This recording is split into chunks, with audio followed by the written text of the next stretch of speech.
कैमूर से है, जहां भभुआ कृषि विभाग कार्यालय परिसर में 2 दिवसीय कृषि यांत्रिक मेला का आयोजन किया गया, जिसका उद्घाटन कैमूर डीएम नीतीश कुमार ने किया। इस मौके पर कृषि पदाधिकारी एवं कृषि विभाग की टीम के साथ जिला के सैकड़ों किसान मौजूद रहे, जहां इस दौरान कई कंपनियों द्वारा मेला में सामान उपस्थित किया गया।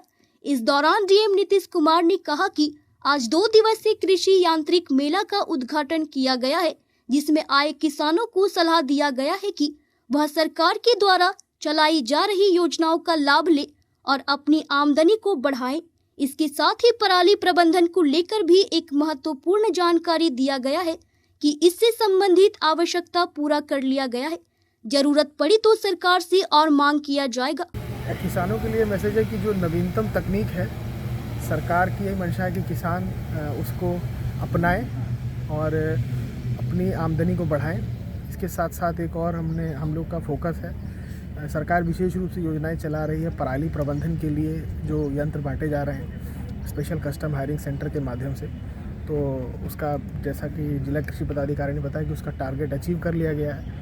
आवश्यकता होगी तो हम लोग विभाग से और भी टारगेट इसमें मांगेंगे, परंतु किसानों को हम लोगों को जागरूक करने की ज़रूरत है और किसानों को भी अपनी जिम्मेदारी समझने की ज़रूरत है कि पराली न जलाएं, क्योंकि उससे वायु प्रदूषण होता है और आने वाली जो पीढ़ियां हैं उनको नुकसान होगा। जो किसान जो पराली जला रहे हैं या अन्य लोग बेच रहे हैं, उनके लिए क्या सबको देखिए, पहला जो काम है हम लोगों का कि उनको जागरूक करें, उनको समझाएं।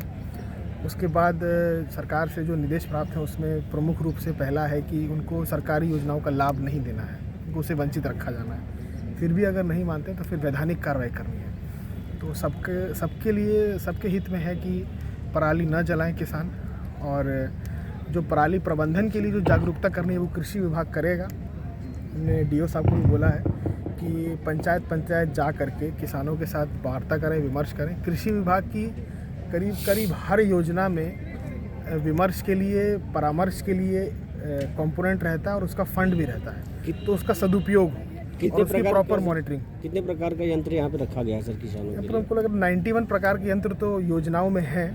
इतने कुछ यंत्र यहाँ पर रखे भी गए हैं, और कई सारे यंत्र ऐसे हैं जो कि पोस्ट हार्वेस्ट मैनेजमेंट से भी रिलेटेड है। जैसे दाल निकल गई तो उसके बाद उसका दाल का पेस्ट बनाना हुआ, गेहूँ निकल गया, चावल निकल गया तो उसका फिर आटा बनाना हुआ। इस प्रकार के किसानों को लाभ दिया गया है इस यंत्र के लिए? अभी तो बता रहे हैं कि जो डायरेक्ट जो बेनिफिट वाली जो स्कीम है उसमें आवेदन किए जा रहे हैं, और इसके अलावा हम लोगों का 2,75,00,000 का टारगेट है इस बार का हम लोगों का, और स्पेशल कस्टम हायरिंग और कस्टम हायरिंग सबका टारगेट सैचुरेट कर लिया। 2 दिवसीय कृषि यांत्रिक मेला के माध्यम से किस जिले किसानों को क्या संदेश देना चाहते हैं सर? वही संदेश तो दिया ना कि नवीनतम तकनीक को अपनाएं। इसके लिए सिर्फ सरकार अनुदान नहीं दे रही है, सरकार इसमें परामर्श भी कर रही है, मेला भी लगा रही है, और कृषि विभाग में एक विंग सिर्फ परामर्श के लिए ही है। जो एक्सटेंशन जो मशीनरी है आत्मा की, वो सिर्फ इसीलिए कि किसानों को नई चीज़ों के बारे में जानकारी हो।